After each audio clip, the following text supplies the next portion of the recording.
What is going on, you beautiful bunch of savages? Primetime 158 is finally here. We have what remains of Maxy up against K1 MuayThaiJesus for that PlayStation Championship belt. An incredible night of fights, as always to be expected here at Primetime MMA. The Primetime guarantee in full effect here on Primetime 158.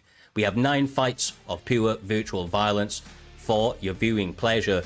Kicking us off on the prelims between Cleaning Tuber and Stankerson. Should be an entertaining bout between two veterans working their way back up those rankings. Without further ado, we will get straight into it. I have joining me in the commentary booth, a little bit of I messed it up. Joining me in the commentary booth, we have Roger Warhol and John Africa. How are you doing, lads? I'm vibing, I'm cooling and whatnot. Hell yeah. I am similarly vibing. See, this is the difference. When I'm running the show, those mistakes Don't you do it. Don't you do it. Don't you do it, Roger. I've seen the issues you did, brother. Don't you be coming at me like that. You want to end that bit? Fuck. What a way to start it. Look. Oh, I'm devastated I messed you up, but it doesn't really matter because good to get them out of the way early, John, especially when we have entertaining fights to get us kicking off in tonight's card. Didn't have to waste too many times with those issues. These guys got readied up, lobbied up, and have already started. Leon Rocky Edwards on the side of Cleaning Tuber up against Call Me Swag on the right-hand side, using Bilal Muhammad, of all people. Tonight, let's see how you perform in the world. No, I just, it's difficult to hold my tongue, Roger, whenever I see someone pick Bilal Muhammad in comp. It just seems like constantly you're giving yourself a bit of a handicap. It's like, you know what, I would like to fight a welterweight, one of the most dangerous weight classes, with probably the least dangerous fighter in the weight class.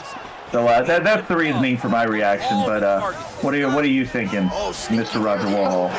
I don't completely disagree, but at the same time, I gotta say, he's not completely useless, right? I think he's good if you wrestle. You gotta wrestle. You can't strike the whole time. You have to mix in the wrestling, especially when you're going against Leon. Leon's clearly a better striker here. But I will say, just as a side note, I did have Cleaning Tuber and striking come in my stream, and I feel like I need to say this now, right in the beginning of this the show.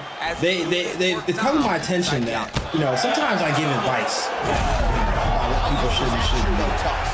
You should not take my advice, okay? There is a delay. There is a delay. So whatever I said, you probably hearing it like 30 seconds after I done said the shit. So it's like, it probably doesn't apply anymore by the time you heard me say it. So I'm saying this for the audience, not for you, okay? Yeah, bro, let's be real. It's not only because it's on a delay. It's also just sometimes, sometimes it's good advice. Sometimes it ain't so good. I'm joking, bro. I'm joking. In all seriousness, though, Bilal Muhammad has less knockdowns in his entire career than Ellie Brooke does in hers. So just putting it out there, not exactly the most powerful hands in the business. To get out-wrestled by Cleaning Tuber using Leon Rocky Edwards would be a sight to see.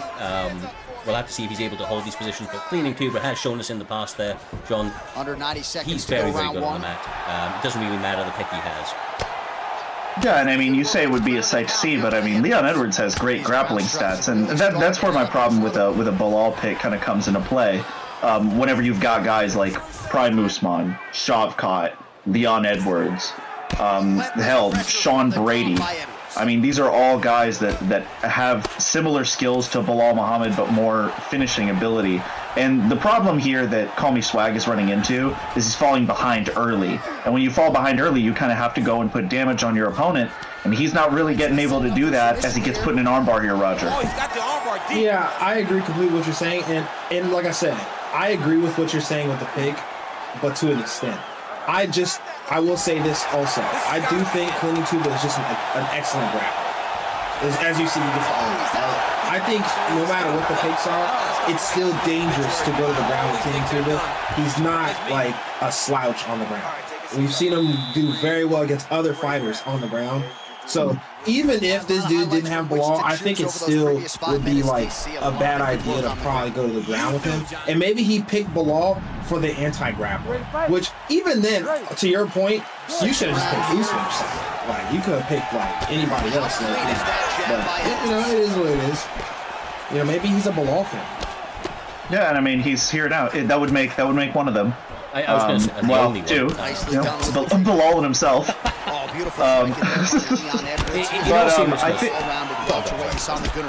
No, I'm thinking that like something that you can run into so easily with picks like these is it must be so disheartening, even if he's picking him, Cyrus, for the anti-grappling, to get out-grappled in that first round, because now the main part of your game and the main advantage you have in the stats is completely negated, and you might not be confident to go there anymore. Oh, definitely. And I was going to say, man, like, if he has picked him for the anti-grapple, which actually kind of, like, somewhat makes sense, because Call Me Swag is a striker, traditionally, the pick itself still doesn't make any sense, because he's a top, he's a top pressure guy. He's not exactly known for his jiu-jitsu, so if he does get taken down, it's not like he's going to have the advantage to be able to reverse those positions. Maybe he was relying on the takedown defense, although he does engage in the takedown here, which is unsuccessful, Roger. Wonderful defense. Yeah, perfect. 3 minutes and change to go. Yeah, that was really good defense. I really, really like cleaning Tuba's jab right now. It's stopping everything Call Me Swag wants to do.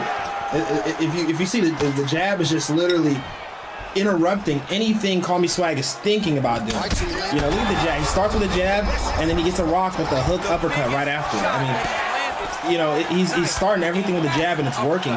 Call Me Swag needs to address that and get his own offense going. Maybe throw his own jab. You know, because look, he's missing the teeps. He's not really getting his own striking going for a striker. This is not looking like very good striking, in my opinion. I completely agree. It looks like he's a little bit stifled, and even when he does go for the jab, Leon Rocky Edwards slipping off that center line, cleaning Tuba, looking like a different man here this evening. Always traditionally known as a grappler, but become a complete mixed martial artist before our eyes, John. In complete control right now, his range management on another level, making it very difficult for Call Me Swag to get going in the early going. Yeah, and you're right on the money there, Cyrus. I mean, we can talk about the pick all we want, but in reality, Cleaning Tuba is just doing an exceptional job with the jab, with the range striking. He's not allowing the teep, because every time he senses that Swag is going to teep, he's pressing forward with the jab, and then pressing again with a combination. There's something in the community as he defends a takedown there that we call turn-based striking, where it's like, I throw a strike, you throw a strike, I throw a strike, you throw a strike. And Cleaning Tuba just isn't buying into that, Roger. He's going and then going again. And Call Me Swag needs to employ something similar if he's going to find success here. Yeah, man. What's it called? Cleaning Tuba is doing a really good job. I will say, I don't know how or what's going on with his stamina. Maybe it's just the stats, but somehow he has lower stamina. But I mean, he's up to you. Yeah, I think Call Me Swag needs a finish. He got super busy, and I do think that the moment before that was highlighted, he did get the first big counter of Call Me Swag's kind of game so far. He pulled a strike and went to the body with a hook, so maybe it impacted it a little bit, but maybe it's also just due to the volume of the work from Leon Rocky Edwards. His recovery really good in between rounds, putting him back into a slight advantage coming into the third and final round of this prelim here this evening. I like what I'm seeing though, John, not only from the striking and the early grappling, the fact he's now just changing it up once again, trying to add in some of those clinch attempts, just continually keeping Call Me Swag off his A-game, changing looks on him so he can't get settled in and find a way back into this fight. Yeah, it's very varietal, and you can tell that Cleaning Tuba feels really good right now as he lands a beautiful strike, going for the finish. But I mean, for him, he doesn't have to do anything special as he gets another knockdown, and this could be the beginning of the end. Oh wow! Oh. You know, I will say, I'm surprised he didn't let him back up. Lately, I feel like lately we've been seeing a lot of guys go fucking the fancy KO. You know, like lately, I feel like that's what we said. But Cleaning Tuba just wants to get it done. I mean, that was excellent. That was kind of dominant, honestly. I don't really think Call Me Swag had a moment really in that fight. You know, you're right. Cleaning Tuba is kind of looking like that guy lately. I mean, you know, that could be biased. He was in my stream earlier, and I kind of like the guy now. I mean, I guess whatever. You know, but you know, whatever. Well, look, he's Cleaning Tuba had a phenomenal start to this season.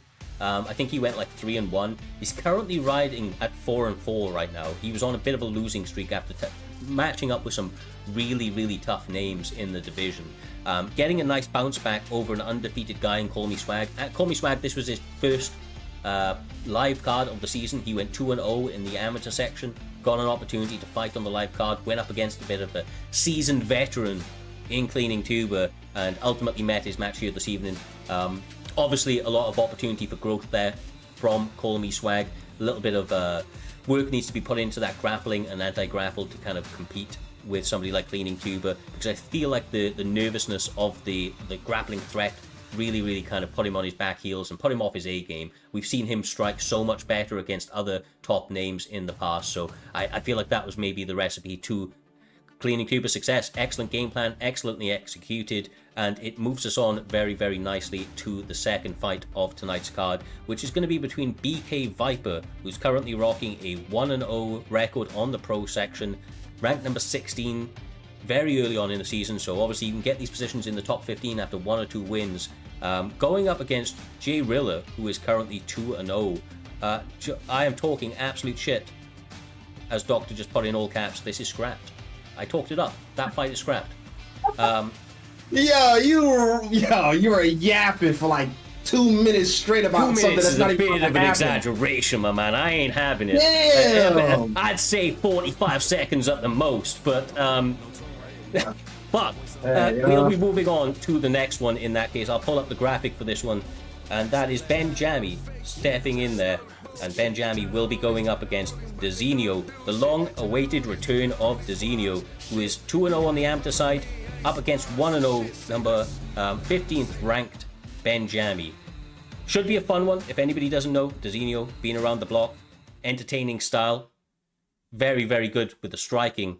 On the other side of him, Ben Jammy's been able to mix it all together as of recently. Whether or not he can do that against one of the old guard in somebody like Dezinho, we will see. We will see right here. Yeah, it's weird watching Ben Jammy play this game because I know him as like a fight night guy. So like it's just weird watching him do MMA stuff. You know, there he goes with the big teacup. But I gotta say every time it's just so huge. Like damn, it's expensive China, brother. It's expensive China. Yeah, I see. But Ben Jammy, it's impressive, I will say, because you would think coming from Fight Night he'd be mainly like throwing hands, but he throws kicks too. And I've seen a little bit of his grappling. He's not the strongest grappler, but his striking it's translated over to the MMA side pretty nicely, in my opinion. I think he can strike pretty well.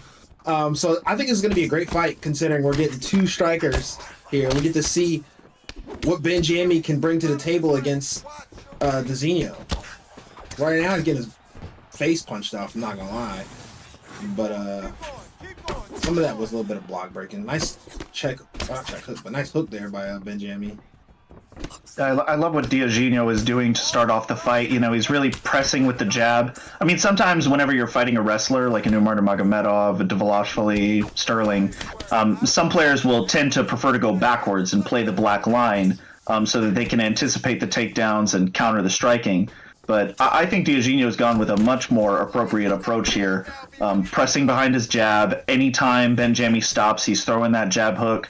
And Cyrus, he's really starting to turn up the volume here, even though we're just 2 minutes into this fight. Yeah, if anybody that remembers Dezinho, obviously this guy typically doesn't waste any time. It's been a while since he's been on the pro section of the card after a breakaway from the scene. But he really is a volume fighter, lives and dies in that chaos, but does it so eloquently. Obviously just has really stylish striking to go with some very efficient anti-grappling. The problem he may have is if he gets a little too carried away early on, there could be a big takedown from Ben Jammy that could very much punish him. But with that being said, we haven't seen it happen too many times in the past when Dezinho's in the cage. He's normally on point. He turns up dialed in and ready to take heads. Yeah, I think there we go. I was about to say Ben Jammy's being way too patient. Way too patient. You cannot let him just keep punching your block like that, especially if you're gonna stand right in front of him the whole time, like he was doing a little bit there. Either you gotta throw leg kicks in that situation, because it's not like Dezinho's throwing a lot of kicks. He's throwing a lot of punches, and you can kind of get away with throwing calf kicks in that situation. Calf kicks are really hard to see coming if you mix it up well. If you mix it up well enough, they're so fast and so subtle, it's really hard to stop them if you're good at mixing it up, right? So either the calf kick is there, or he just needs to wrestle. He's probably not going to win this round off this takedown, but I think it was smart to do because at least you give the threat of it, and you get maybe a little bit of damage here because he was getting kind of packed up there in that first round, and he was getting his block taken down a little bit, which you don't want, especially when you find a rangy fighter who's also got speed and power like Sean O'Malley. Mm-hmm. Completely agree. I feel like making it count on the ground as well. Obviously, regardless, he gets a bit of a respite from the pressure that was coming his way from Dezinho, like you said.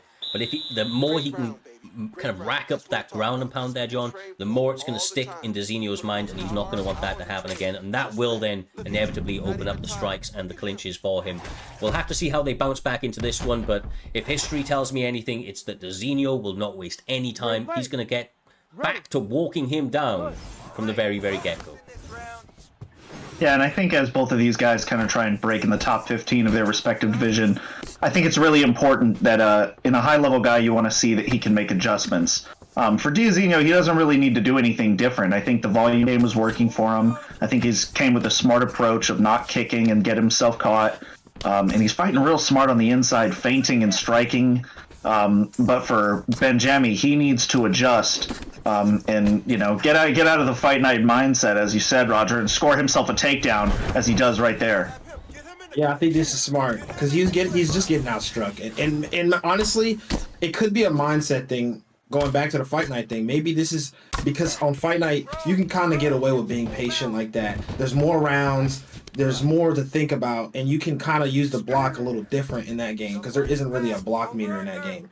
You can't do that in this game. So this is probably what's best for him in this fight specifically because so far he seems to be the better grappler, and honestly, it's early in the round now. He's got his back. He could do a lot here. He could take this round and make it 1-1 going into the third if he can just dominate this round with just straight grappling. Yeah, exactly right. And obviously, like you say, a lot of time for him to work as well, whether there's ground and pound submissions or just a lot of top control. This is a very, very good start to round 3 for Dezinho, for Benjamie, who is making the needed adjustments. This guy is not just trying to hold on to his ranked 15th spot, he's trying to break into that top 15, like John said. Managed to get an ankle pick earlier on that T-Ferg would be proud of, and is absolutely making it work so far. Getting top mount, John, and holding it. Very nicely done. A wonderful pass there, and I'm not seeing enough hustle out of Diazinho. Whenever you get in a half guard, just so many guys will sit on bottom in half guard or full guard and not try and work their way up. There are ways like you can fake the get up from side control to get yourself to the cage and go to sprawl. You can fake the full guard side transition from full guard to try and back yourself up to the cage. And from half guard, honestly, because it's so dangerous, you can get put in side control and get stuck there. You can get to mount like Benjamie was earlier. Just go to sprawl. Go to sprawl and rotate yourself to the cage. The dart is the stronger submission. The stamina's too close to get a guillotine. I'd really like to see a bit more hustle out of Diazinho, Roger, because he's just accepting this position and conceding the round. Well, I think the fear is, and why people just kind of are comfortable sitting in their half guard or guard at all, is because number one, they're more willing to wait for the ref to stand it back up, or they're like, I'm just gonna wait for them to try to go to mount, and I'm just gonna deny that. That's, I think, what the mindset is when they're sitting like this. They're more afraid of the mount, and they're waiting for the ref to pick it up or to stand it up. And obviously, he didn't get that this round. He just lost that round because like you said, there's no urgency. You gotta find a way to get up. You can't always rely on those things. That's just not always going to be there for you. And I don't even think we saw Benjamie try to go to mount at all that round. So it's like, what are you waiting on, really? That's kind of on you at this point. So now it's 1-1. It's on Dezinho to make adjustments. He did get one top mount, but I will say that you're absolutely right about the half guard sit. Just because, I think we've all been there. Especially when somebody's got denials on point, you just kind of hold out that position. But just as John was saying, you need to be forced into that position. That can't be your game plan A, to sit in half guard and wait for the referee to stand up. You need to try and work it yourself first. He may have been trying to conserve stamina, which he's done quite nicely. He probably thinks he's got round 1 in the bag, as I do as well. So it all comes down to this round right now, John. And as you can see, the takedowns, that grappling threat has opened up Benjami's game. He lands a couple of hands. Takedown. Gets the takedown, my man. Beautiful, beautiful work from Benjami. Yeah, you read that like a book there. Yeah, he was winning on the feet there too for a second. The fear of the takedown was really, it opened up his hands. And, okay. We haven't Nice seen get up. We haven't seen him get up yet. All right. Dezinho normally finds a way to get some flashy shit going on the feet, so I'm not really ready to kind of completely write him out right now. He's definitely got all the tools he needs, but he does need to stop that takedown like his life depends on it, because it does. Oh, we got ourselves a fight, boys. Beautiful takedown defense there. And I mean, for Diazinho, you got 3 minutes. You know, you're at a stand disadvantage. You got his block trashed. I say you got to pick up the pace. And for Benjami, he's got to stand his ground and find an uppercut. And there he does. Takedown's there. Will he go for it? He keeps it on the feet. Roger, I don't know about that one. I would have loved to have seen a shot there that could have sealed the fight. But anyone's here with 2.5 minutes to go. Another takedown defended by Diazinho. You know, I agree with you. It would have been smart to go for the takedown there, but he's finding confidence with his hands right now, and he's winning the round with the striking. He just is, right? So he's probably like, why should I shoot a takedown when I'm winning on the feet right now? So, you know, at the same time, it's very dangerous because Sean O'Malley has real power. He really does. Not only that, but Diazinho is a good striker. You can tell he's making good adjustments, and there's a chance that he gets his own raw. Nice takedown, though, from Benjami. That was very, very well timed, I gotta say. There's a minute 30 left. This is either make or break for Diazinho. He needs to do something for game right here, because if he doesn't get up at least in the next minute at least, it's over. It's pretty much over. Okay, here we go. And there he does. Can he pull this back from the depths of hell? We are about to find out. Diazinho likely down on the scorecards.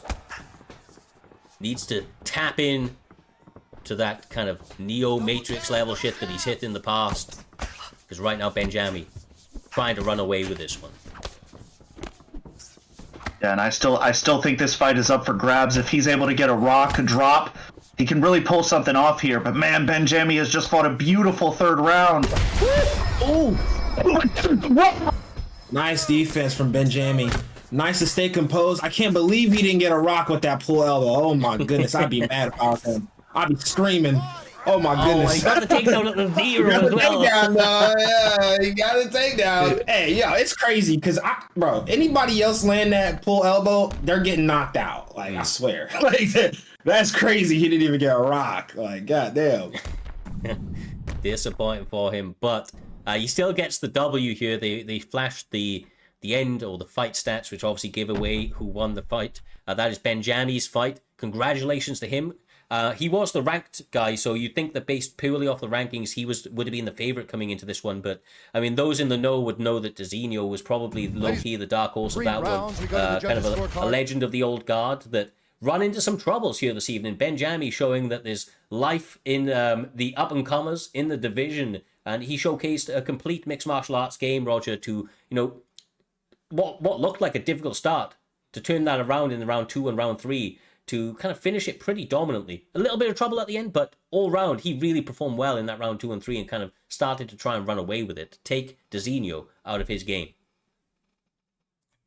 Yeah, you're right. I mean, he did everything right. He did everything right after that first round. That's just good adjustments. You know, now I didn't expect him to wrestle, I'm gonna be honest, but that was smart, and it opened up his striking, and it gave him more opportunities, especially in that third round, to land more and do more damage. I think Diazinho, you know, he probably listened to you, John, in between rounds, probably thinking, you know what, I probably should have been more aggressive, you know, try to get up, because he was getting up, so he probably heard you. Who knows? Hey, what can I say, man? You know, they take your advice, Roger, in the fight, but in between rounds, you know, I was top 10 here for a reason, brother. Listen to John Africa. I'll get you a win in there.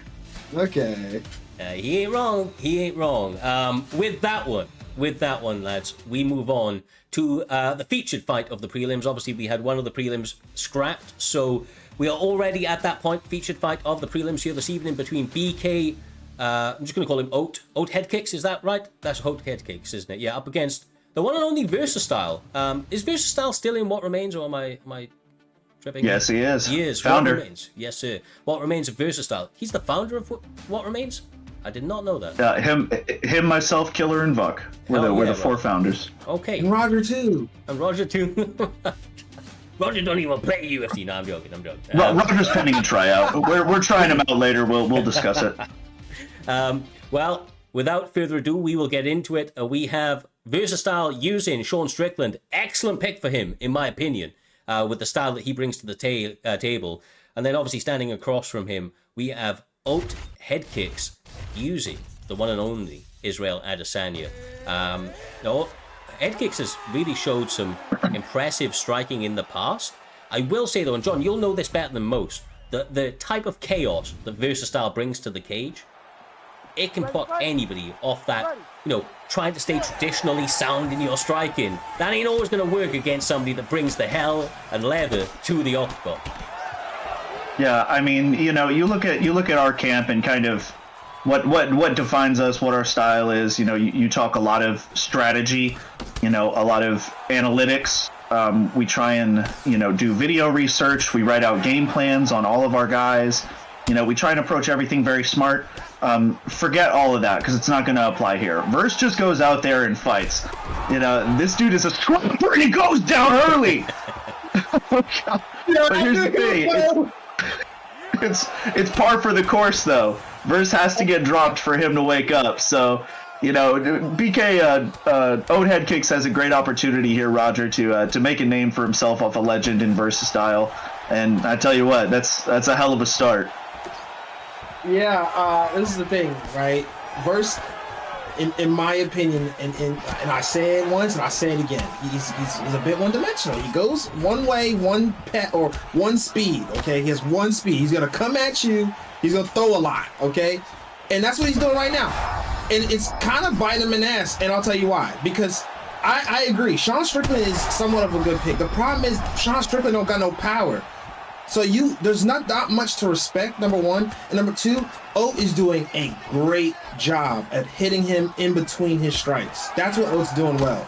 Even though Oat's getting caught too, Oat's hitting him in between his combos. So you see, even when Versatile lands, it's not doing a lot of damage. And when he's throwing long combos, Oat's just catching him in between the combo. So while yes, Sean Strickland's really not that bad of a pick for Versatile, it's like, man, he ain't got no power, so it's kind of like you got to really land a lot if you're going to, use Sean Strickland. Yeah, I mean, look, Versatile has that kill or be killed mentality, and he might still get the kill here this evening, but right now, he is kind of getting murked out there. We have Joe looking sensational. A couple of minor adjustments I've seen from Versatile that gives me some hope, but then again, another uppercut lands, and he's done! He's done! Hey, you know what? Hey, nah. In Versatile, in Versatile's defense, that is a glitch.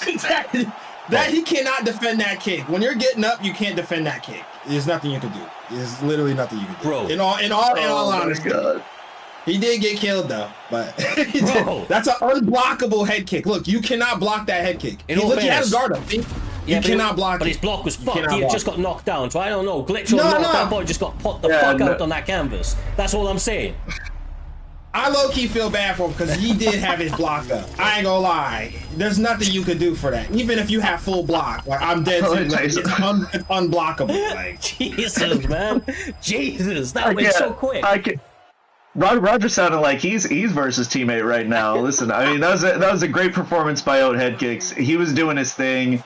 Multiple knockdowns in round one, and I mean, Verse just, I mean, yeah. The thing about Kill or Be Killed is sometimes you die, and dead he is right there. Get the doctor in right now. Get Verse back home to camp, man. Bro, I mean, Oats looked elite. I'm not gonna lie, he looked elite. He was doing really, really good counter striking, really good timing. That's a lot of timing in there. Like, it's not even just good striking. He was timing Verse. Like, Verse would throw a combo. He just knew when to throw. He caught him more than one time in that fight. It was a lot, to be honest.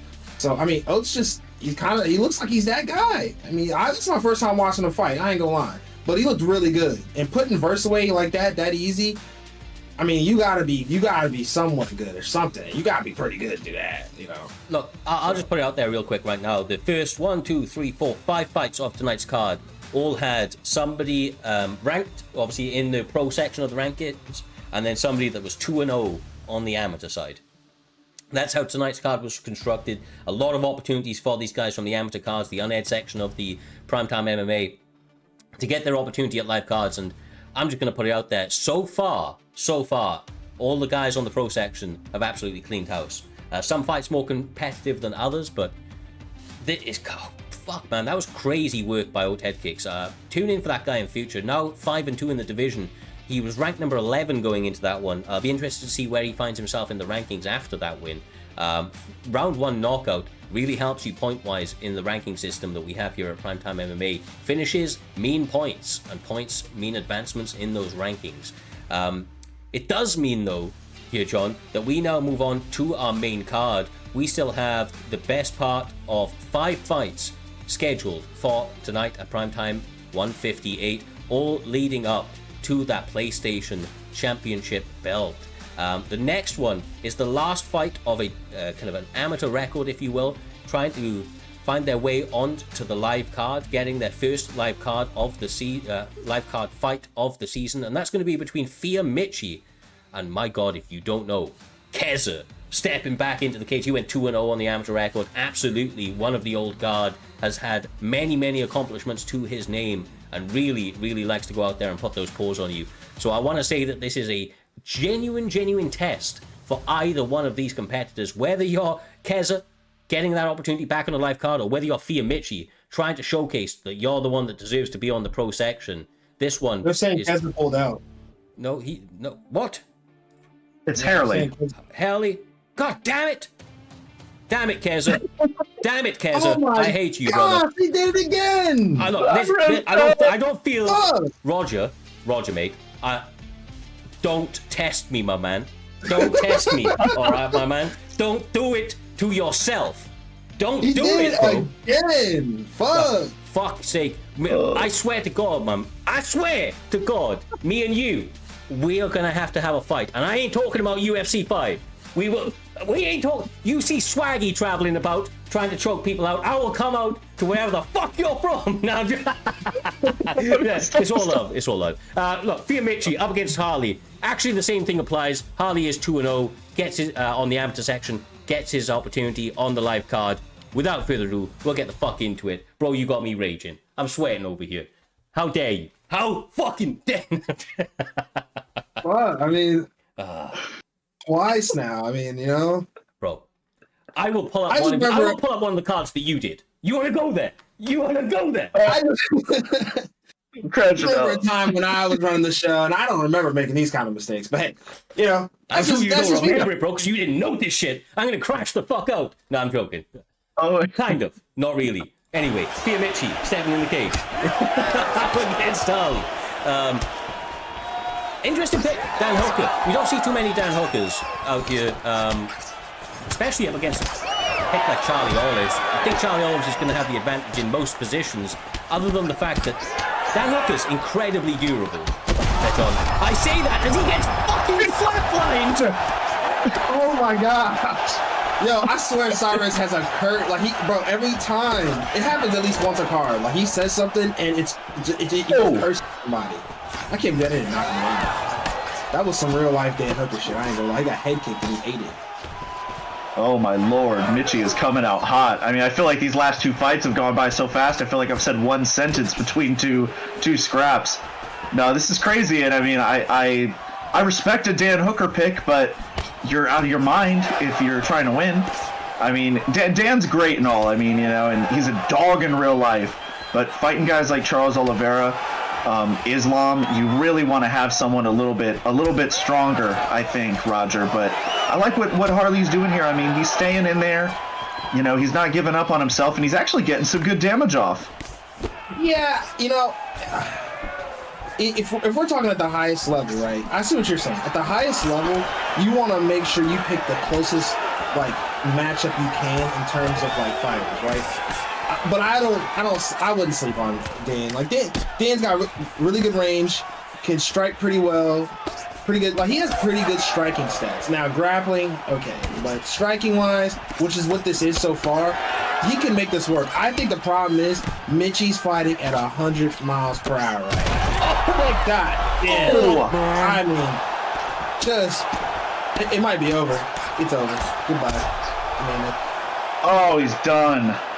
you know, he was fighting at 100 miles per hour. You know what? If you fight that style of kind of fight, you gotta finish like that, or if the other guy can weather the storm, it's gonna look bad for you later. You know? Because, man, he was throwing a lot. His stamina was going quick, but he was doing a good job because everything was landing. He was landing most of it. He wasn't whiffing a lot, to be honest. So, I mean, you know, can you blame Mitchie? I think Mitchie just wanted to show that there's levels, maybe. Maybe that's what the problem is right there. You know? Well, look, Mitchie says he got 4 of 4 ads. He can't even watch his own replay. What kind of show are we running here? Sorry, do you know what, Roger? I tell you what, you're running the next 5, okay? I'm taking a back step. We'll see how you do, my man. We'll see how you do. Fuck you all! I ain't having it. I don't control the ads. Complain to Twitch. That's what I'm saying, bro. That's what I'm saying. I ain't letting Or shameless plug. Shameless plug, go and subscribe. You can do that too. You can do that too. We ain't gonna be mad at it, Sean. We ain't gonna be mad at it. He said, I had a bad showing last week. I was hungry this week. Who'd you lose to? Well, look, this is the thing. Mitchie also this week was scheduled to fight Keza, and that was a big fight, man. Now that's a tough old fight right there. This one worked out very well from him. He was not here for a long time. He was here for a good time, and he went out there, got the finish in the first round. Second one on the bounce. These guys trying to make light work of it. Packed him up, sent him home. We'll have to see how Harley does in future. We'll have to see how he does in future. Like, I don't know. Harley went for a bit of an out there pick with Dan Hooker. He really did. I don't know if the pick would have made any difference considering how quickly Mitchie started that one. But next time, take it seriously. Try to, go in there with a bit of a guy that's a little bit more durable in other areas. Otherwise, Mitchie and others will pick their top picks and they will fuck you up. I mean, it's all good when it goes well, but when it doesn't, it kind of looks real bad for you. So either way, first opportunity for him to get a fight on the live card. We will see where he goes from there. With that in the bag, though, we have the next fight. And if I hype this one up and this one isn't happening, I'm done. I'm ending stream because I was looking forward to this fight. We didn't get an opportunity to speak about it at the beginning of the card because I like to start these things off a little fast these days after we do start fashionably late, of course. But Kahan up against K1 Jody BJJ. My goodness, for the kind of fight connoisseurs out there, this one is going to be an absolute battle of minds. Kahan starts the fight very, very fast every single time, John, going up against K1 Jody BJJ, who is obviously a BJJ practitioner himself, but in the game likes to do the full array of mixed martial arts and showcase that silky smooth striking he has developed over the years. So yeah, don't blink when these two guys are stepping in the cage, especially against each other.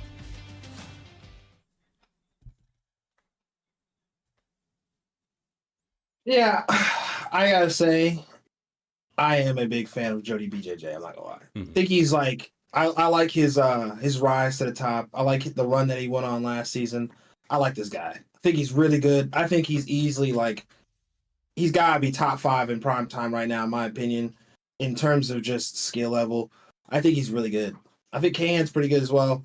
But if I had to have a favorite, it'd be Jody BJJ. I just think he's really good. I do. I'm high on this guy. I'm not gonna lie. Now, this is the second time we're getting a Umar, but the first time we're getting a Peter Yan. I remember once upon a time, we'd see Peter Yan every time we saw this weight class. That's kind of crazy, right? It's kind of weird that we don't see that as much. Yeah. Well. Yeah, no, Go on, bro. Go ahead, Cyrus. No, you got it, bro. Man, with Peter Yan, I mean, the way the game is kind of transformed. I mean, you look at back when Sean O'Malley was a 4-star, but something that is to be said for that is Kahan was around whenever Peter Yan was the main guy at bantamweight. And I thought both of these guys, Jody's a little bit more new age. And I'm a big fan of this guy too, Roger. I've faced off against both of them. I feel like Jody is kind of a protege of MuayThaiJesus. They fight very similarly, whereas Kahan has kind of, reinvented himself in his older age as, less of a brute and more of like this high phantom pressure, intelligent striker, but he makes a dumb move there. Yeah, I'm not gonna lie. This dude's probably like 16. You called him old. Who do you think 60? Oh no, Old in UFC years. I think Kahan's a young gun. I think Kahan might be a young gun. Yeah, he's probably like, I don't know how old he is, but he's probably like. What has he been in UFC guy. since he was 12? What was he? Yeah, probably. I don't know. Look, so some of these competitors go from boys to men in this. We've seen Dino's like, Dino's been around for a minute. He was like, I think he's like 18 now. Okay, yeah, like, I know, bro. It's kind of crazy. It makes me feel older by the day. I promise you. Yeah. Fuck. Yeah, that's what I'm saying. Like, it's kind of weird that you called him old. Like. Well, so far, bit of a tactical bout. Obviously, continuing to heat up. Kahan always trying to pressure his opponent. Does take a back step there, I think, out of mutual respect. But as you see, anytime he's in the pocket, those hands will get let fly. Man, Jody's such a tactician, though. Like, he understands what's coming his way this fight. I wouldn't be surprised if we see a takedown out of him soon, in all honesty. I think it would be a smart move as well. He times them so well. He does get good work done on the ground, but might be easier said than done. Kahan has lights out takedown defense, at least traditionally. Yeah, I think I like Jody's patience. He's very patient. Like, he'll let his hands go. He doesn't waste anything. Very patient. Even you see how they're standing chest to chest. He doesn't feel pressured by that. I think Kahan should be the one shooting takedowns, if I'm being honest, because he's not winning the striking battle at all. He needs to maybe think about it, because it's not looking good right now. There's 30 seconds left. I mean, you wouldn't be able to do much with a takedown right now. It wouldn't get you anything right now. So maybe next round, think about the takedown. But right now, that hook that he just landed was probably the best punch he landed all round. Cuts him open, in my opinion. Yeah, he cut him open with it. That's probably the best punch he landed all around. He needs to see. You see that right there? Seriously, needs to consider a takedown right there, because it's looking bad. You did obviously talk about ranks, right? Coming into this one, saying that Jody BJJ is ranked number 5, or in your estimation, he is. I just think he's top 5 in terms of skill. Yeah, in your estimation of his skills, he is actually currently ranked number 10, but Kahan is ranked number 5. So this is a big opportunity for him up those rankings. He gets a big win here this evening. That could catapult him into some very interesting fights in the very, very, very near future. Kahan obviously having an excellent season so far here at PrimeTime MMA. This is definitely a very credible threat standing across from him. Somebody that actually kind of almost naturally counters the way that Kahan likes to approach the fight. So the adjustments in this one definitely need to come from Kahan, because the first round is traditionally his best round, John, and obviously he lost that one. So I don't know what he needs to do. Yep. Maybe that takedown Roger was saying, but something needs to switch up, right? Yeah, I gotta say, I mean, a takedown is smart. I just think it wouldn't be the direction I would go. I mean, he's landing whenever he's on the inside, but I think the reason Jody isn't intimidated, as you said, Roger, is because he knows he's attacking the head. He's not fainting, so he knows that every time Kahan goes, it's going to be for real, and it's something he can counter. Ooh. And he's not attacking the body, and Jody is, Roger. And I think the way they're mixing up everything in the striking is the difference between the two skill-wise. And he's proven right now that he certainly is top 5 material, like you said. Yeah, I completely agree with what you said. And I also, just to add on to that, another thing Kahan could do better is use his range better. He has longer arms. It's not by much, but, Peter Yan has a long jab. He's standing chest to chest with him the entirety of the fight. You don't have to fight in this range. Like, he's landing some good hooks, but Jody's making adjustments, and that's what happened and as to why he got rocked. So it's like, you're right. Either start throwing feints or fight at a better range. You can throw kicks too. He hasn't thrown a single kick. Both of these guys really haven't. But honestly, I think it's more because Kahan's kind of standing in front of him. Kahan does. He Oh, got nice. a lovely Oh, slip a down he moment ago. goes. And this is where he does his best work when he's got his opponent hurt. Has to be careful not to get overextended. You see him gas a little bit there and almost get countered. But there it is again. The right hand lands on the pressure board.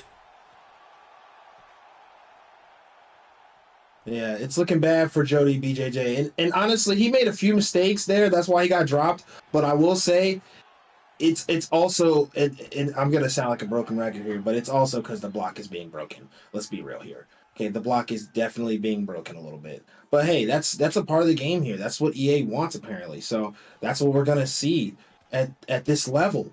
You know, a lot of punching of the block. Oh, wow. You know, but, you know, Another overhand. you know, Yeah, no, maybe with John John, comes in, it's gonna be it. Bro, he survives. It's not it. He survives. I Oh don't know how he man, what a does it. warrior! oh my goodness, he barely survived. He can't take another one like that, though. You know, maybe what John was saying about going to the body is wrong. He should just keep punching the block, you know, because that's what's winning him the round right now, is punching the block. I hate watching people block break. I don't know if you guys can tell, but, you know. I thought it was your favorite thing, man. Oh, no, it's just, you know, it's the most despicable thing in the game, in my opinion. But, hey, you know, whatever. You know, do you know, if you got to try to win or whatnot. You know, we can have our opinions about the metas in UFC, and they're all completely valid. But in my opinion, the block breaking is a super sucky thing to deal with.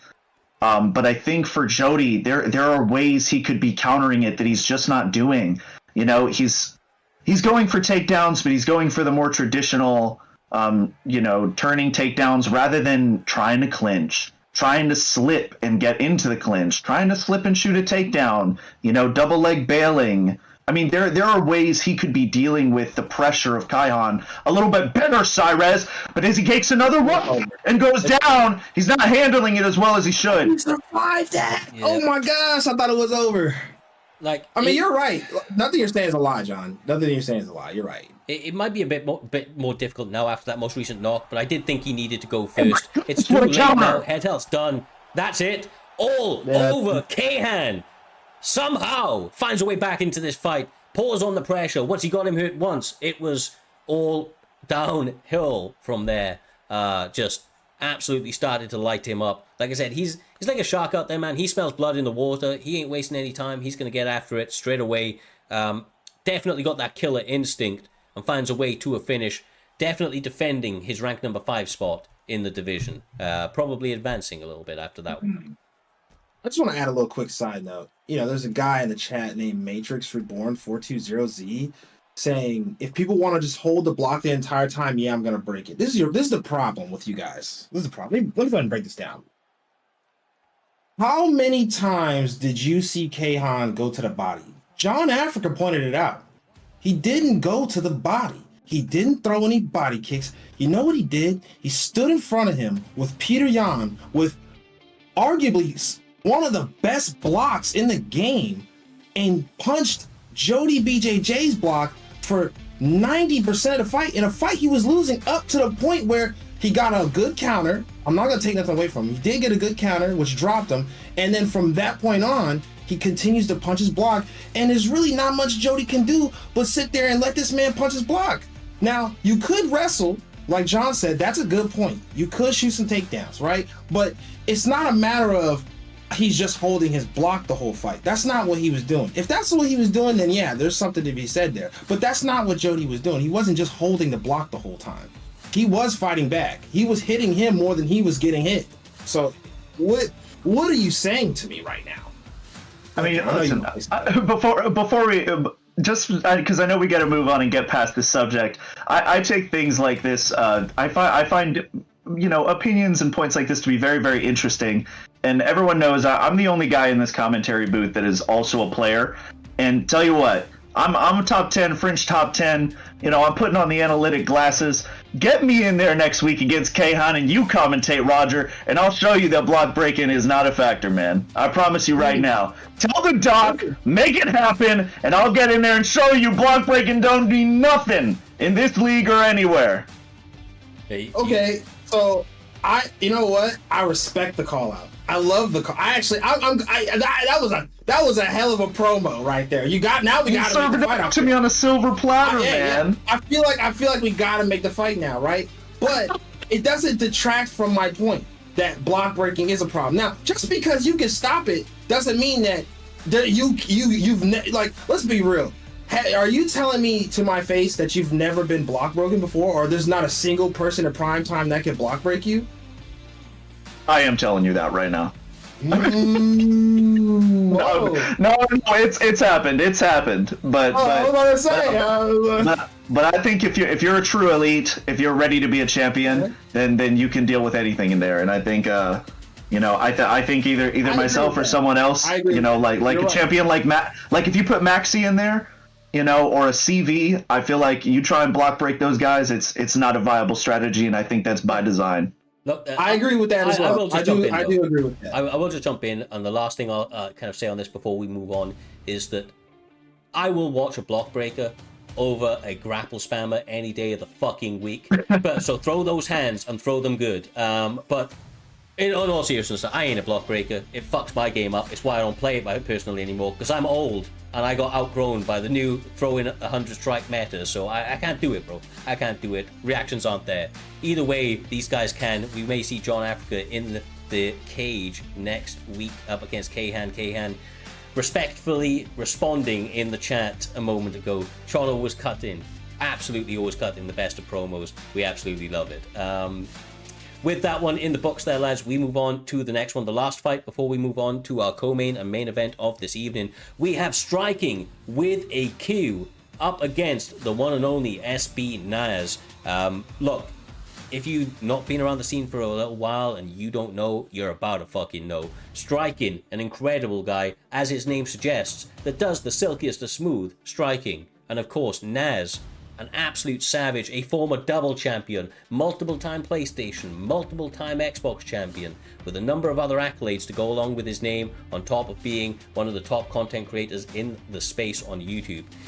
We are not going to waste any time. We are going to get into it. But when I say don't blink, I fucking mean it. These guys, they bring the heat.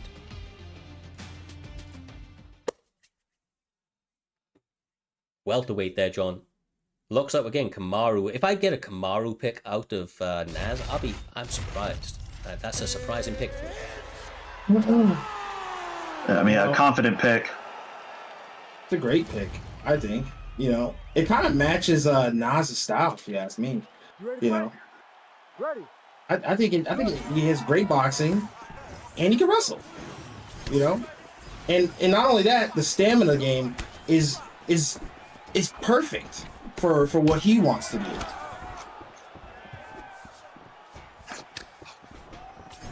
Well, and gonna heat up quickly, John. They're not going to waste any time, as expected. Really trying to take the fight to each other, especially with Naz. Often a lot of forward pressure.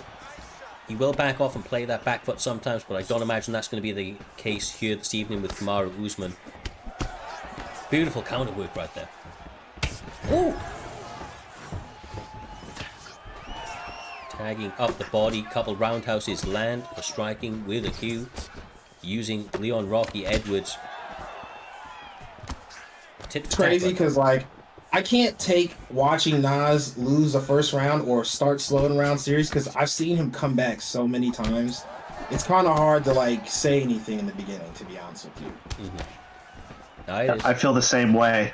I kind of get mesmerized a little bit just because Naz's style is so unique in how patient he is in that starting round. I mean, and almost entirely, comprised of slips, staying in your face but not getting hit all that much. I think for guys like Striking, it's all about just taking away the aura. Naz is such a prominent figure in the community and is so active, both here and on YouTube. I think that you want to see him, you want to break him down and realize that he's just another guy at the end of the day. You can't go in there as Striking and say, oh, I'm fighting a world champion and one of the best fighters in the community, Roger. You got to put him down on his back and show that he's just a man like you. Everybody bleeds, man. That's the slogan. Everybody bleeds. He'll be the middle of a sentence and something will happen and he'll just get excited and continue the sentence. Yeah. Bro. Yeah, but hey, I mean, he's not wrong. I mean, it's just like I said, even though we just watch, he's losing the right. I can't, it's hard for me to say much because I watched this, I've seen this movie before. I've seen this movie before. He'll lose these rounds Not and like then this. somehow Not like come this back. though, man. He might drop the first round, but he's just like literally dropped twice. Naz definitely has to turn it up a little bit here, or You're right. get on the bike a little bit just to avoid this next 40 seconds because he's still not out of the fight. You're absolutely right on that, but if he continues to take damage like this over the next 30 seconds or so, the writing may start to go up on that wall. Well, my thing is this. I look at Naz, and it's completely different fight styles, don't get me wrong. But I look at Naz kind of like how I look at Dave. You just can't count him out. You just can't. Oh, absolutely. You just really can't. So that's why I like, even though he's clearly losing, I'm still going to reserve myself and see what happens. To me, it's not done until it's done when I watch him or Dave fight, to be honest. It's okay. You're gonna be fine. Speaking of which, where's Dave? Where's Dave? Usually, yeah, where's Dave? When's the last time he fought? It wasn't even that long ago, I don't think. I'll get it from the back now. I'm sure one of the guys will update me in the comments booth. But I don't think it was long ago. I think I'm it so used to was seeing Dave every week. It's weird that he's not here this week. Yeah, and I think there's something to be said about your point, Roger, and why it's guys like Dave that you never count out as he gets a rock there and gets him down. I mean, there's a reason you don't count these guys out. It's because they're world champions. When you're a world champion, you've been in those kind of 5-round wars with guys like CV, MuayThaiJesus. I'll never forget Naz dropping the first 2 rounds to MuayThaiJesus, being one just tick away from a submission and coming back and winning the last 3 rounds and retaining his title. Yeah, he's in a bad spot here, but, the elite of the elite, you cannot count them out, and it's going to be up to Striken to keep his composure, find his spots, and get back to his winning ways here that he was in the first round, Cyrus. Abso-freaking-lutely. Oh, he's going stacked on him as well. Really trying to pot out that damage. Striking, not wasting any time here this evening. Almost gets the finish right there. Yeah, I was about to say, oh my goodness. I can't believe when the bar goes that low, I wonder what is it, just the health is so low we can't see it? Because it's no health there. I thought it was done. Half second longer and it probably would have been. My God. Naz having a real tough time. Like I said, not willing to count him out, but striking doesn't seem to be slowing down anytime soon, John. He's playing almost a perfect game right now. And I mean, you think why does Naz go guys like Connor, Prime Connor, Prime Volk, Prime Usman?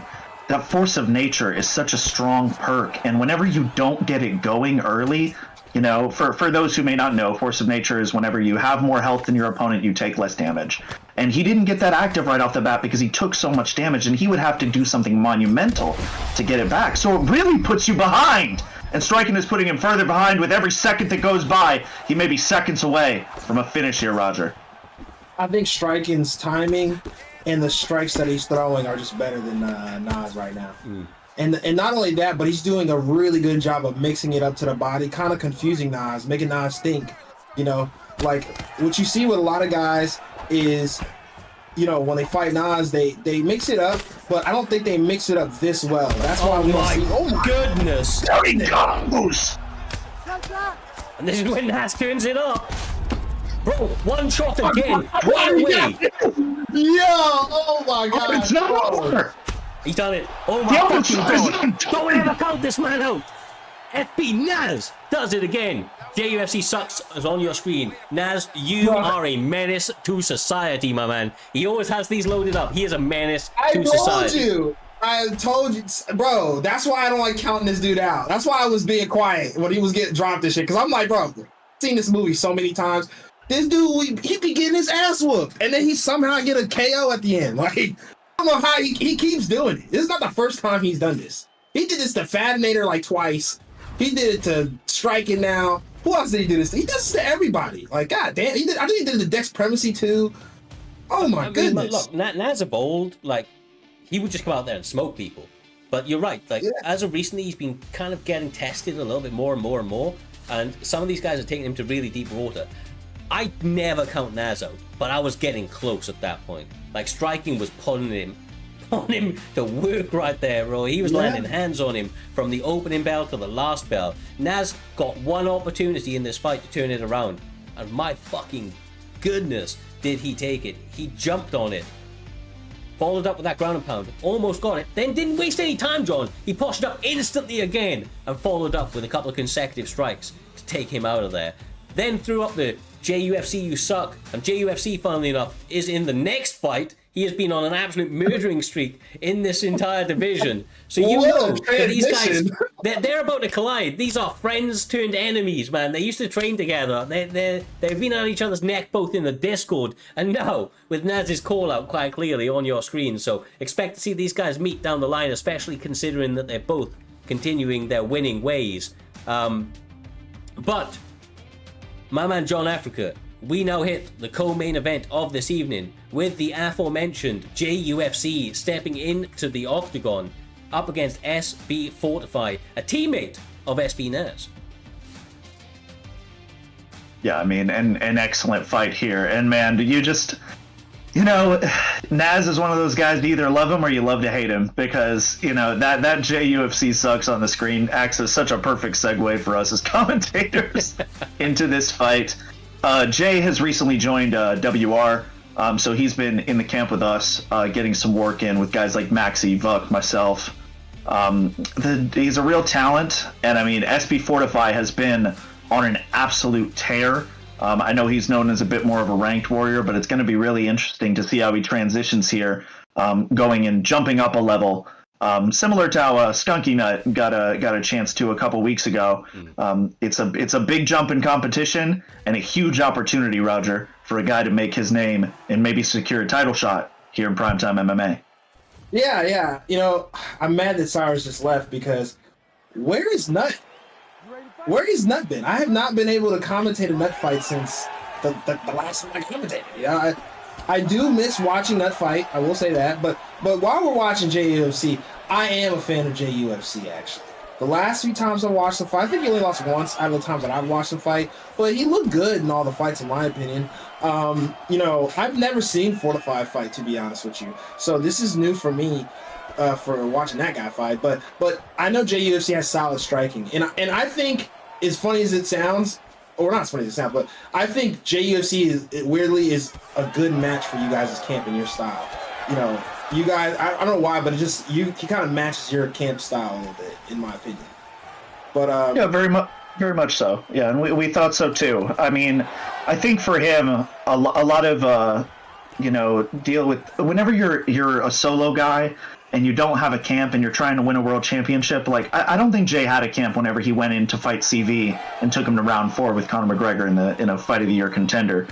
But now having a team behind him that's supporting him, similar to how Fortify has Naz in his corner, you're looking at two guys who have really joined teams trying to take themselves to that next level, with championship mentalities all the way around in the coaching. But man, he's winding up in some exchanges here as Cyrus returns. Yeah. No way you commentated Cyrus returning. Oh yeah, right. Master of the art. Worthy. Yeah. So with obviously JUFC, he is currently, just to kind of highlight a few things, he is 6-1 in the division right now. He is ranked number 2. He's on a 3-fight winning streak. We have SB Fortify, who is 4-1, also on a 3-fight winning streak. So both of these guys on that 3-fight win streak, doing themselves this spot on the card. Ranked number 6 and ranked number 7, respectively, going into this one. Yeah, this is a back and forth fight. It's very close. I think JUFC might be edging it out just a little bit, but it's close. I'm not gonna lie, it's pretty close. The only criticism I have for JUFC is he's trading too much. I would never want to trade with a power puncher like Alex Pereira. Even though you're kind of winning most of these exchanges, it's very dangerous to, go band for band with Alex Pereira sometimes. Yeah, I don't know. Ooh, that was a good block.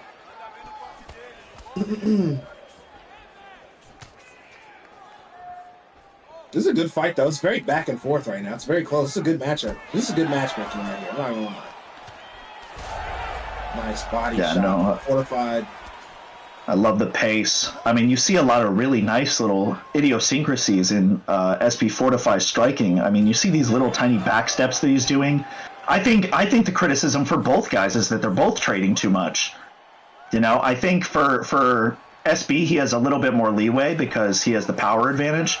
But even he's like staying in the pocket, getting himself caught, and both guys clearly seem committed to putting on a great fight, which to some guys is more important even than getting a win, Cyrez. Look, yeah, for some, sure, some are born entertainers. Justin Gaethje's of the world like to go out there, put on a show. I will say, man, JUFC, he lives in this, so I think this is very, very close. But the more they try to stay in this firefight of really kind of stepping on each other's toes and trying to make it work, I feel like that actually favors Jay. Now, I could be wrong, but I do believe he outstruck him in that round by significant strikes at least. And like I said, that's kind of where he does his best work. So I actually want to see his opponent come out here, change things up a little bit, maybe make him chase a little bit. He does have a stamina advantage, so that's obviously promising, but he's going to have to play a really, really high IQ battle against him. Because in the battles, like, he's going to do weird and wonderful things. He's trying to get that firefight out of you. That's where JUFC lives, Roger. He's trying to take you into the chaos. Yeah, he's spamming uppercuts right now. he just landed like 5 uppercuts. I can't believe Fortify let him get away with that. I'm not gonna lie, but hey, you know, it is what it is. And I'm not letting you get away with that, John. You gotta tell me what idiosyncraticity means, because I don't know what the fuck that shit mean. Idiosyncrasy? Yeah, what does that even mean? It's like small details that are unique to someone. Like Dustin Poirier lifting up his shorts is an idiosyncrasy. I'm saying that the way this guy's footwork is very, very idiosyncratic. Shout out English degree. Yo, this man, you can tell he went to college, because I don't know what that means. I was like, damn, he pulling out big ass words and shit. I ain't never heard that word before. I'm gonna keep it real. I was like, damn. But no, it's a good fight though. You're not wrong. There's a lot of unique things going on. I will say this though. JUFC it might be over. Oh my goodness! I can't believe it! I can't believe it! Wow! What a knockout! He was doing too much. I mean, listen, you can't be trading with Alex Pereira that much, number one. And number two, his stamina was getting kind of low. He was throwing way too much in that second round. I watched this man throw like 5 uppercuts, not in a row, but like he was spamming them hoes. Like, I'm like, damn. You know, whatever, you know. But some of them landed, but I think he was getting a bit predictable. That's what the problem was. He was throwing too much. I think he made a lot of mistakes, especially in that second round. He was doing good though up to that point, in my opinion. Well, evidently he was, but like in terms of like making some mistakes. But I actually just thought that he was doing those things deliberately. I felt like he was doubling up on things just because you don't expect it at this level. He was just trying to catch his opponent off guard, right? But look, Fortify gets the victory, finds himself on a 4-fight win streak. Potentially is the key word here, so don't hold my feet to the coals over this, but potentially fighting the winner of the main event here this evening, who is fighting for the PlayStation belt, what remains of Maxy, up against K1 MuayThaiJesus, and that potentially leaves the opening door for JUFC to get his grudge match up against Espinaz. We don't make fights now, but there's a couple of fights that have kind of wrote themselves here this evening, and we'll have to see how the matchmakers agree or disagree with that going forward. But fuck, man, we have burnt through tonight's fights. They have come very, very quickly throughout the entire card in terms of the action that's been put on. They have found a lot of knockouts. There's been a lot of finishes overall, especially in the early going of the rounds. We're not going to waste any time. We have the main event of Primetime 158, your PlayStation Grand Prix between the champion reigning in what remains of Maxy and then the former champion now making his run back to the top in K1 MuayThaiJesus. Now I'm going to throw this one to you, John, because obviously you are a teammate of Maxy. This guy, being the dark horse of the division, came out of what seemingly was nowhere, started to put together win after win after win after win, some of which he absolutely outshone his opponents. effortlessly, and others he had to claw back and find ways to victory. And of course, this may be one of the largest threats that he's had outside of winning the belt in the aforementioned MuayThaiJesus, who's one of the more dominant champions the PlayStation have seen in a while. Yeah, I mean, I can't have enough praise for both of these guys. I mean, Maxy obviously is my teammate, but I'm not operating here as a member of WR. I'm operating as a commentator for PT. And even from that outside perspective, you look at what Maxy has done and the fire he had to go through to become a champion, beating guys like CV, Dave, fighting Vuk. You know, he's fought MuayThaiJesus before, I believe. Bunch of K1 guys. And he's just been out there every single week grinding on PlayStation and Xbox for over a year. When he came into our camp, he was already championship quality, and we got him to that level. But ultimately, I can't heap enough praise on him as a player and as a person. And the same for MuayThaiJesus. He's a real community representative. The guy is mad intelligent. I know that Kayhan is the man that founded K1, but if you asked me if K1 had a leader, I would point to MuayThaiJesus. And he's not just a leader in terms of how good of a guy he is. He's also just incredibly skilled. I mean, you can see it evident in the way he's picked Connor here, but both of these guys, slow-paced, strategic, smart, studious. I mean, you match up two guys like this, and you find one of the most intriguing matchups of the day and of any PT card that you'll see, Roger. Yeah, I agree. You know, and honestly, I somewhat agree. Not somewhat. I agree with what you're saying for both sides. Maxy has done nothing but improve. I gotta say. At one point I thought that no way he threw the shades back on. What does that mean? That's gotta mean something. What do you? I'm getting analytical, brother. I'm putting my thinking glasses on. Okay, but yeah, no, I mean, Maxy, at one point, I thought he was just one of those guys that just threw a lot. Now, in my opinion, he's advanced way past that. I think he's a much better fighter than he was a while ago. I think he's gotten better and better after every fight lately. To be honest, he's just a better fighter now, in my opinion. He's pretty good. No, he's more than pretty good. He's really good, right? Muay Thai, I will say the same.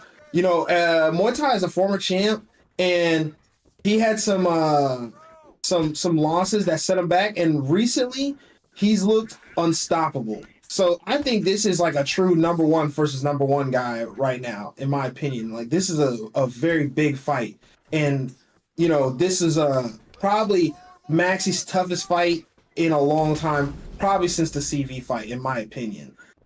No, I don't disagree. I will say that, like, these guys, both at the top of their game, absolutely, but very, very much kind of polar opposites. I feel like Maxy doesn't necessarily have the... This is the wrong... not necessarily the right way, but maybe doesn't have the most silky smooth approach to the game in terms of the way that some of his strikes come out. But he has a very high fight IQ, as John alluded to earlier, and always finds a way to put the entire game together. But on the other hand, MuayThaiJesus has known to make some mistakes in there, but all of his inputs, super clean. All of the strikes that he puts together look very, very technically sound and come out very quickly. So he's also very patient, I will say that about MuayThaiJesus. In all of his fights, takes a very measured approach, and seems, especially in that first round, to try to make the adjustments. Of course, these guys have got 5 rounds to get their work going. But so far, you can see these guys having a couple of trades, but the early going, stamina-wise, seems to be playing out for Conor McGregor, Roger. And don't fucking... Why? Oh, no way! No! Why would that happen? Not today, my man. Not today. Somebody got cricket Wi-Fi, man. That's the problem. That McDonald's Wi-Fi connection, man. Yeah, the cricket Wi-Fi. No, that hurt. We'll get these guys lobbied up, and they're going to have to run it. At least it happened in the first round, not the fourth, right? I mean, fuck. But I kind of feel bad for Muay Thai. It's hard to maintain Connor's stamina like that. He had more stamina than Maxy there. That was the point I was bringing up. That literally in that second, like it kind of sucks. For Conor McGregor to have like a stamina advantage, like, it's uphill. I'll always throw it back to this, but Trixie, obviously the UFC 4 GOAT of Primetime MMA in that Xbox division, he always used to say, 'cause he was a Conor McGregor main, If he could get a stamina advantage from Conor McGregor, it was done. Like, you ain't beating him to the punch. You ain't out, you know, you're not winning like a gunfight with that guy at that point. He's just going to be able to beat you to everything. And it's not quite the same in UFC 5, but MuayThaiJesus was on that track, man. Like, he really started putting in the work. He started going at him. You could see he was about to start turning up the tempo as he started to get a bit more of a stamina advantage. Although, there was still a lot of time for Maxy to make that adjustment. It wasn't sold yet. He only had a slight advantage, but he's going to have to do that again, you know? No, yeah, it wasn't set in stone.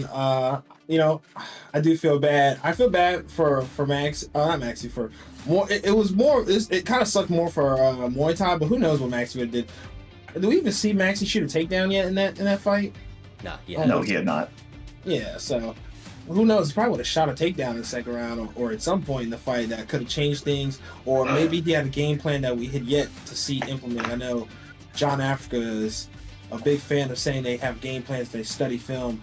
You know, just go ahead and divulge your secrets real quick. What kind of game plans do you guys have for Muay Thai going into this? Man, I can't tell you what Maxy's is, but I can tell you what mine was. Whenever I fought Muay Thai, whenever he was on the aforementioned losing streak, so obviously not operating at the level he is right now, we noticed that he relies really heavily on the back step and the block counter, and he opens himself up to straight shots, opens himself up to low kicks because all of his back steps are for planting on straights. Something that I think really hurts Muay Thai in some spaces. It helps him in others, but you know, I this term's used as an insult a lot of the time, but I don't mean it this way. He's a ranked warrior. You know, the guy has 2 accounts in the top 10 on ranked. If you look at Maxy, he's probably got less than 120 ranked fights total this season. And what that means, if you zoom out, is for Muay Thai, if you're playing that much, you kind of have to get into a flow state where you always fight the same way. Because that's the only way you stay comfortable. You can't be on 100% brain power and have 700 fights. Whereas Maxy is a guy that likes to use his head, and for that reason, I think it makes him very dangerous. His ability to adjust comes from the fact that he fights so infrequently, he can put so much of his mind into one fight. Whereas Muay Thai, I think, when things don't start not going his way, he doesn't really have a super deep bag to dig into, Roger. So you saying he has? No, not at all. I mean, that was a complicated way of saying he was ass. That's what I took from that. I'm not even gonna lie to you. You took the wrong thing, man. He basically eloquently said what I said earlier, which is that YC. I see him talking in the side.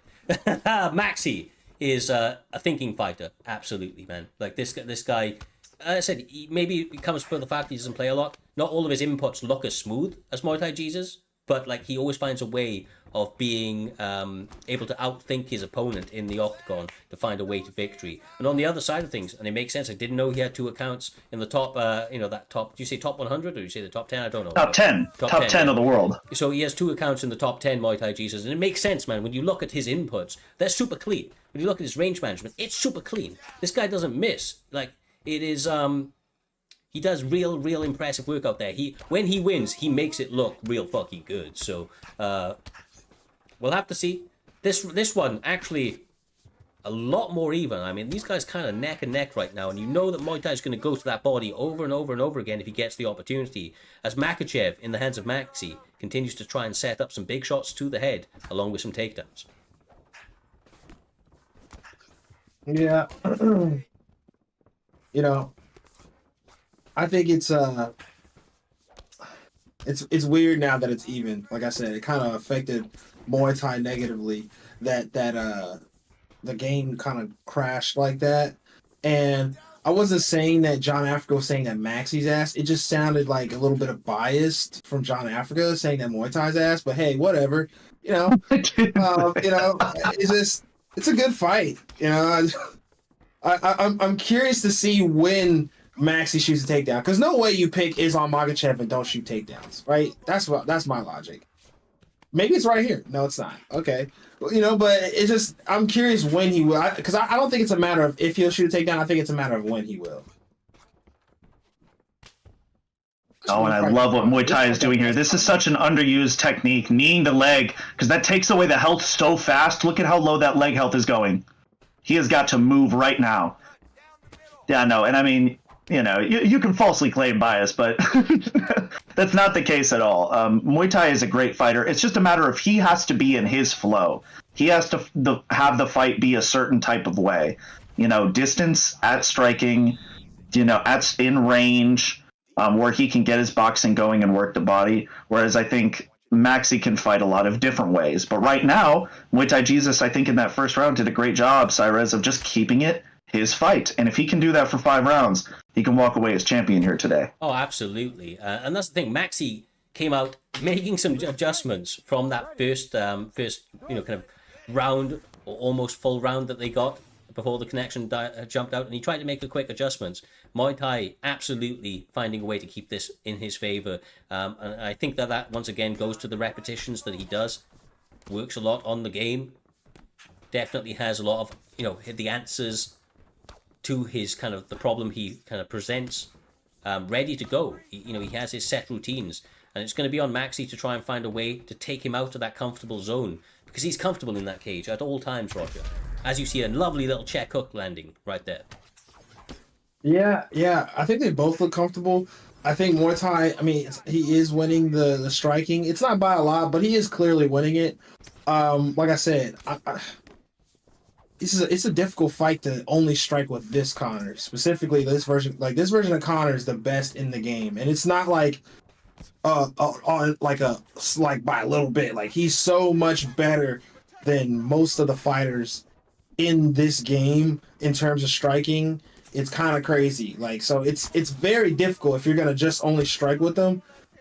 I don't know, maybe Maxy mixes in the clinch, but right now I think he's got a lot of time. It's a 5-round fight, but if it's me, I'm trying to make the adjustment as soon as possible. Nice knee. Lots of teeps right now as well, John. Yeah. Yeah, no, I like the pace that both guys are fighting at. MuayThaiJesus is not overextending himself a lot. He's really, but you see what I'm talking about with that back step. He does it so much, it almost slows down his offense. And Maxy knows he can throw a couple jabs, and MuayThaiJesus will backstep and back off. But he's not. Maxy to that effect is doing a really good job of not overextending, because if he throws 3 strikes, MuayThaiJesus is so dialed in on counters, he'll just pop one off and end this fight.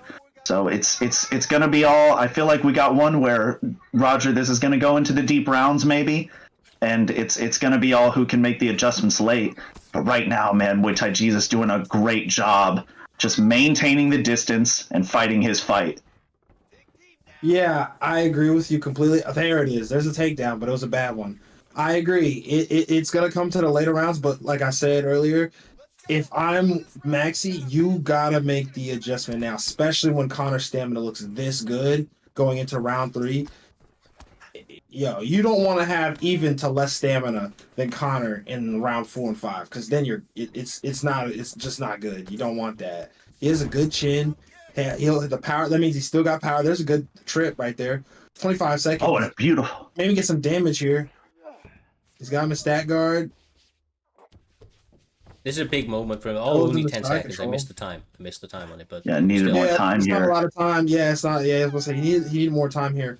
Yeah, he needs more of that though next round for sure. I mean, the stats say it's Maxy's round, that second round, but man, I'm looking at that stamina. I'm not gonna lie. Like, that's a big part of the game for when you're fighting Connor.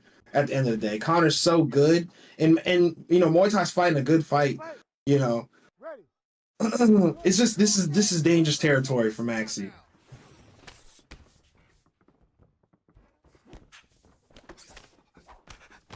I'm almost finding it hard to commentate right now. I'm not gonna lie. I'm just kind of zoned in. This is one of those ones that the momentum shift, like a big one, is gonna happen at any moment for either one of these guys.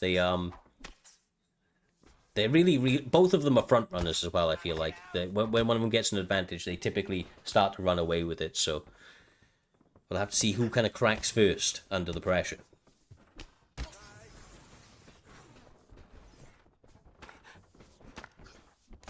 And I mean, you've seen Maxy attack the body really well, but I would like to see him pick up the pace a little bit. And I'm surprised to not see any low kicks. I think historically that's been something that MTJ is really, really weak to because of the back steps. So, you know, you got, and I mean, the way that could lower the power of a Connor who relies so much on being southpaw, you know, it seems like it would be the right strategy, but it's not something that he's gone to here, which surprises me, Roger. Yeah. It's a bit of a surprise. It's like Cyrus said, it's kind of hard to say anything because they're both kind of like going tit for tat. Nobody's really like running away from it. It's so close, you know. There we go. Nice overhand from Max. It didn't do much, but you know, it's so close. But you know, at the end of the day, like I said, I favor Muay Thai in this kind of fight just because of the counter pick. You know, unless Maxy gets a takedown, like the counter pick is gonna start showing. You know, like the power is gonna start like really showing its face. He just jabbed, and then overhanded through the block. He should have capitalized on that. There we go. There's a takedown. I think it's really important that he makes MuayThaiJesus work here, Cyrez. Yeah. He's been able to get him down, but now you got to make him waste that stamina as he goes to an armbar. Well, But yeah, force those kind of transitions. With a lot more time to work this time. I mean, 10 seconds in the last round. Now he's got a minute 25 left on the clock already. Gets a nice little denial right there. The more he can make him work, the more ground and pound he can get landed, the more he'll make MuayThaiJesus concerned about the takedown going forward. Man, it's this is chess right now. But a stand up from Nice. Muay Thai with 55 seconds left on the clock. Beautiful work. Another one from Maxy. Oh my that goodness, was great elite. takedown defense from Muay Thai. That was 40 elite. seconds. I think this is still anybody's round, to be honest. If I had to favor somebody, I think Maxy's probably winning this round. But it's I don't know, it's close. It's so close. It's really hard to tell. Good block from Muay Thai. Man, this stamina is way too close for my comfort if I'm Maxy though. Oh, he should have let that go. Man, Yeah, it's a close fight. Yeah, see the stats. I mean, you could probably give it to Muay Thai, but I don't know. You probably give it Maxy. That one can go either way. I'm gonna say Maxy won that round, but it's such a it's gonna be hard to judge this fight. Yeah. You know, but like I said, now we're in the championship rounds, and you know Muay Thai has more stamina than Maxy. That is never a good thing when you're going against Connor.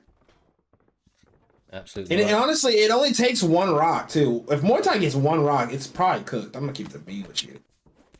It's probably cooked. Like let him get one rock, he's probably gonna knock him out or just run away with it from there. Yeah, like I said, these guys are front runners, especially MuayThaiJesus. If he does get you cracked, it's very, very hard to get back into the fight. So Maxy needs to continue. Oh, there Nice. it is. There it is. And this is where MuayThaiJesus typically does his best work.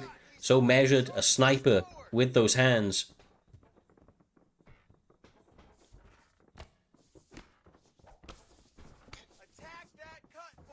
That one rock is crazy glaze. I'm not glazing. It's the Connor, bro. It's not even that I'm glazing Muay Thai. It's the fact that he has like this version of Connor is so busted. Like, bro, it really does take like one rock to really start kind of rolling, honestly. But he really didn't start running away with it. So I was wrong. But I'm just saying. Honestly, I said the same thing, and I kind of still stand by it. Like, it's going to take a lot from Maxy. It's going to take that IQ that we spoke so much about to really, really find a way to change this fight. I don't think it's glazing, man. When you've called as many of Muay Thai's fights as I have, and as you have, you've seen him do it time and time again. It's not that the fight is instantly over. It's just very, very hard to get him out. He starts feeling himself out there. He really starts to get into his confidence and gets into that flow state that John was speaking about a little bit earlier on. yeah, that's exactly what he's doing here. I mean, he's fighting a beautiful fight, scoring takedowns of his own. And I mean, the takedown, crazy. yeah, the takedown defense is exceptional. I mean, he's clearly come here looking to be a champion. And for Maxy, I just think it's an error in the strategy, not attacking the low kick.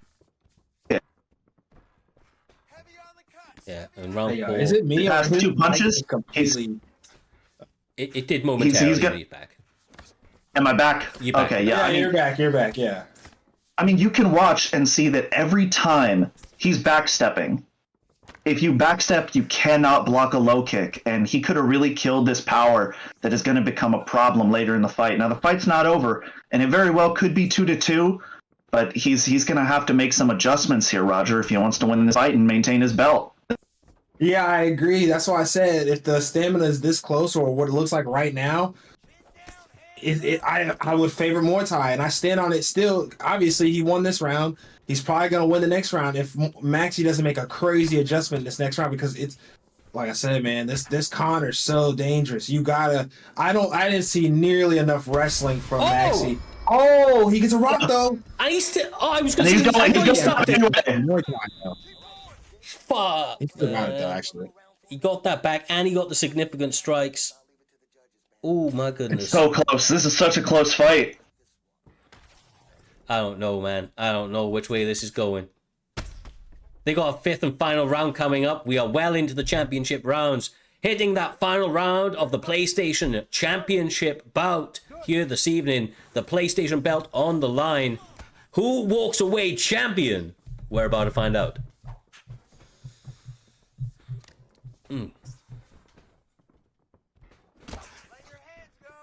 Oh, and a beautiful slip hook there. Trying it. Both guys need to be very careful. They've made reads on each other. Overhand lands. Oh! Nice takedown. And there's the takedown. He needs a denial here. Doesn't get it. Let's go. Get out of there. Separate. Get your space back. Lot of MuayThaiJesus support going on in the chat right now. They're trying to will him on to victory. An even 50-50 fight right now. But there, a nice little trip for the takedown. Not able to follow it, but the stamina advantage capitalized on with a beautiful body roundhouse from MuayThaiJesus. It's crazy because I feel like the crowd just you know how when fights happen the crowd changes. It was a lot of Maxy fans at first, and now we're seeing a lot more Muay Thai right now. And I mean, it all could come down to this round.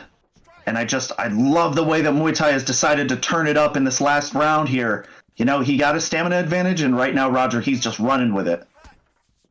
Yeah, he is. I mean, that's what you got to do, especially without Connor. I would love to see that lead body hook more from Muay Thai. And you know what? I got to agree with you.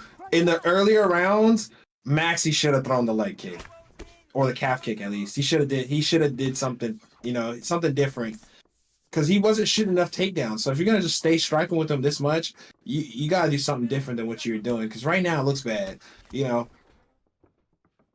Yeah, and I mean, at this point, I can divulge that low kicks were a part of the game plan, and I don't think he's thrown a single one. He gives the game plan. I knew he was a bad fucking campmate. Bro, there's a Wow. minute. No, at this point, it can't change anything. I can't saying low kicks were part of the game, and that he didn't use them is just a He's fact. still I mean, fighting. Muay Thai can hear this, John Africa. I mean, wow. what is he gonna do? What is he gonna duck a low kick? There's nothing he can do if he starts throwing them now. But no, I mean, I'm surprised to see this approach, and I think for Maxy, it's just he's got to get a finish. It might be GG's if he doesn't end this. 40 seconds left. And another rock for... Oh my goodness. Oh! And down he goes! MuayThaiJesus trying to claim the belt! Oh, And he does it! this is him. And Oh, no. new PlayStation champion of the world. Back at the top of the division. MTJ MuayThaiJesus representing K1. Gets it done again. An incredible bout. On the edge of my seat for the majority of that. I became a viewer, a spectator for the majority of that bout. These guys delivered, but MTJ does it again after a very good start to fight round one, and then managed to bounce back with some of the adjustments that Maxy came back to give him. I would be interested to see which way the judges were scoring this leading up to that point, but it doesn't really matter because MuayThaiJesus separated himself from the rest of the pack, took the judges out of it, and managed to walk away champion once again.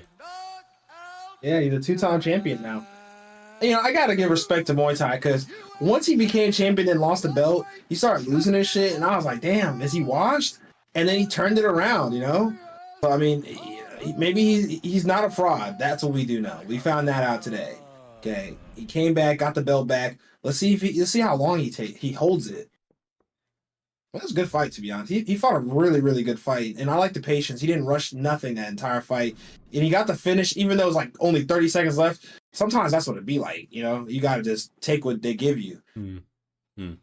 Yeah, I would love to see the scorecards here. I mean, just incredibly closely contested throughout all 5 rounds. MuayThaiJesus got in the flow state I was talking about, and he really just started to pull away.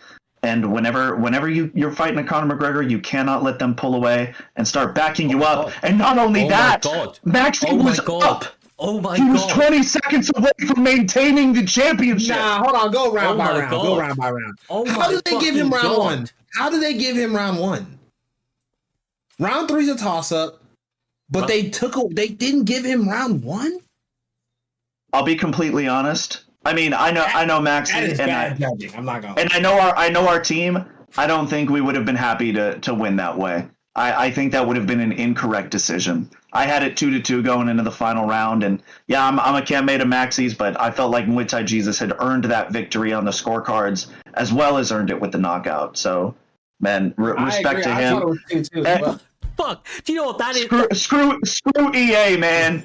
Bro, it's the most realistic element of the game, the judges and how wildly inconsistent they are. And this is why Dana and this is why others always say, don't leave it to the judges. And I tell you what, MuayThaiJesus did exactly that. He took the judges out of it. Because if he didn't, Roger, if he fucking didn't, if this went to the judges' scorecards, man. Crazy. I'm not gonna lie. Yeah, it was definitely 2-2, and he was winning that 5th round. So he would have won. He should have been on his way to winning a decision. I just don't know how you don't give him round 1. Fuck, man. He That's so clearly crazy. won round 1. I don't know what the game saw. That is crazy. But hey, you know, whatever. I guess, you know, it is the most realistic part of the game. It is what it is. You know? Yes, I sir. don't know. Muay Thai did the right thing happened at the end of the day. Okay. Holy. Well, look, an absolutely sensational night of fights again. 9 scheduled, 8 completed.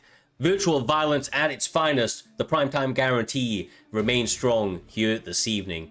With that one in the box, Primetime 158 draws to a close. But we will be back. I believe it's next week. Obviously, every Saturday normally. I know there's a card coming up where we'll have a week off, but full announcements will be in the Discord. So make sure to join the Discord if you're not already part of the community.